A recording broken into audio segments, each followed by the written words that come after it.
Parking fees in downtown Chico were originally put in place to keep Chico State students from parking in all the spaces throughout the day. As Action News reporter Brian Callahan shows us, city officials are taking a closer look at how they deal with downtown parking to make the area more accessible for everyone.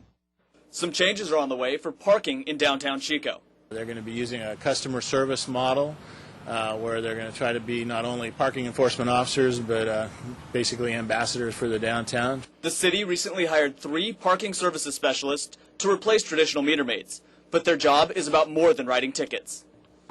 Help them get where they're going from point A to point B, and watch over, the downtown parking. Officials also hope new smart meters, which should show up in city-owned parking lots in the next couple of months, will help eliminate the need for people to dig for change. Plan on having kiosks, and these are machines that will accept credit cards or coins or bills, and they'll be out in the lots, and then eventually, quite a ways down the road, we'll probably move towards they actually make individual meters that take credit cards. Rucker says the individual meters are probably several years down the road. Until then, the parking specialists will survey the downtown area, keeping an eye on traffic patterns. Officials hope to eventually take those numbers to the city council with a proposal for a demand parking system. That means those who park farther away would be charged less. Premium spots would be freed up for folks that just want to drop in downtown for a few minutes and do some shopping and be able to get out, and so they can reliably believe that there will be a spot there waiting for them when they need it. Rucker says all of the moves are being made to make downtown Chico more enjoyable. Even the parking specialists will be there to lend a hand. Have fun with people. Help them out, give them directions, whatever they need, even change, I hear. In Chico, Brian Callahan, Action News. Rucker says he hopes to present the proposal for demand parking to the city council early next year. The tug of war over much-needed funds for victims of domestic violence is over. The Butte County District Attorney's Office and Domestic Violence Prevention Agency Catalyst had both been vying for extra fees imposed on violent offenders. After much debate, the Butte County Board of Supervisors has made a final decision. Action News reporter Audrey Assistio explains where the funds will go. After weeks of controversy over who should receive extra money paid by domestic violence offenders, the Butte County Board of Supervisors decided Domestic Violence Prevention Agency Catalyst could do more good with the money. The funds were previously allocated to the District Attorney's Office and its domestic violence counselor. We were really excited that the board ruled to support prevention work. I think it's a strong statement that they made, that they value the importance of educating the community, because they are one component of an approach to ending domestic violence. It was rather revealing and disappointing. District Attorney Mike Ramsey says that the decision means his office's domestic violence counselor position will likely get the axe. We're very disappointed that the executive director stooped to lying to get her way in this. We're also rather disappointed that we did all, the District Attorney's Office did all the work for what we consider a very valuable program, which we've had the last 10 years. Supervisors Yamaguchi, Dolan, and Kirk voted to give the funds to Catalyst. We didn't want to cause a problem between the two of them, which seems like it kind of has come out that way. But I think Catalyst can do a better job with a small amount of money. And I think what I said was I think we'll get a little bit more bang for our buck with Catalyst. Supervisors Connolly and Lambert voted against the motion, stating Ramsey was the one who made the effort to get the money and he should be able to use it. The fines are expected to generate $30,000 every year. In Butte County, Audrey Assistio for Action News. Catalyst receives more than $600,000 in federal grant and donation funds every year to continue its work. The executive director says because of the current economy, that money only stretches about half as far as it used to. 2 Ridge boys are in juvenile hall tonight accused of killing and stealing several animals from a Magalia Animal Hospital. Butte County Sheriff's deputies arrested the boys, ages 12 and 14, today. Police say they stomped on and set fire to several birds at the Whispering Pines Animal Hospital last month. The boys are also accused of stealing 2 pygmy goats. They're facing animal cruelty, arson, and grand theft charges. The father of an 11-year-old drowning victim is being charged with 2 counts of felony child endangerment.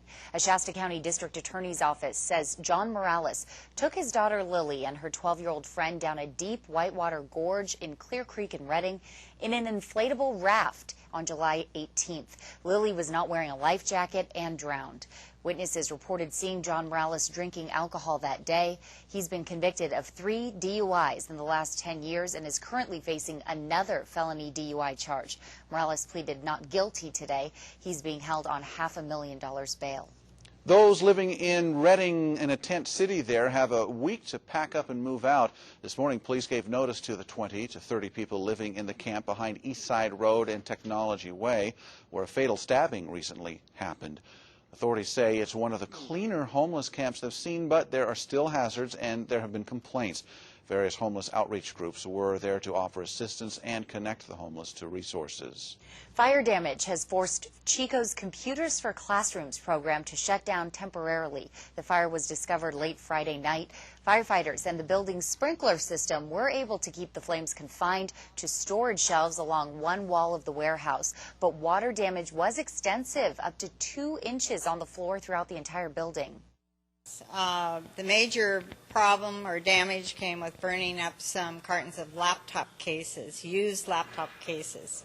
So with all the inventory we have, we were really thankful that that's where the fire occurred. The program provides low-cost computers to schools and low-income families. The office is expected to reopen within the next 2 weeks. Computers for Classrooms doesn't normally seek financial donations, just computer equipment, but because insurance won't cover the full cost of cleanup and repairs, representatives tell us any assistance is welcome.